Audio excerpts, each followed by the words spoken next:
Le phénomène est apparu dans les années 80. Certains l'attribuent aux extraterrestres, d'autres cherchent des explications plus rationnelles. C'est le cas d'Umberto Molinaro, un architecte qui habite à Wattignies. Il vient de publier un livre sur le sujet. Laurent Navez et Paul-Albert Druon le rencontraient. Plus de 10 ans d'enquête et de recherche, mais toujours les mêmes questions, la même volonté de comprendre et une conviction.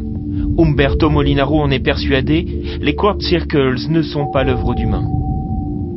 Les crop circles, par exemple, de 45 000 m², comme celui-là, qui fait avec 420 cercles, c'est le genre de phénomène qui se passe en quelques minutes. C'est tout. Pour faire un crop circle de cette façon-là, on peut le faire, mais il faudrait des engins incroyables, il faudrait... c'est hallucinant. Tout a commencé pour cet architecte en 1996 avec cette figure apparue en moins d'une heure dans un champ de blé de Stonehenge, au lieu historique de Grande-Bretagne. Depuis, il cherche, rassemble des informations.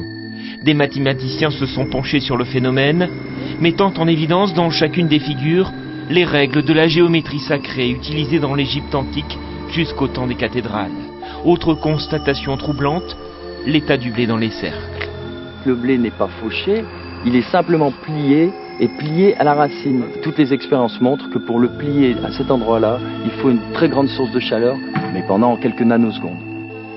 S'il écarte toute intervention humaine, Umberto Molinaro ne croit pas non plus aux extraterrestres.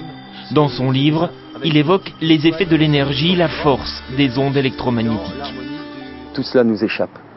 C'est-à-dire qu'il y a une force au-dessus de nous, une grande intelligence au-dessus de nous, et on n'a pas les moyens pour l'instant, on ne peut pas y aller. C'est dans la voie d'une force de vie que l'auteur continuera à chercher.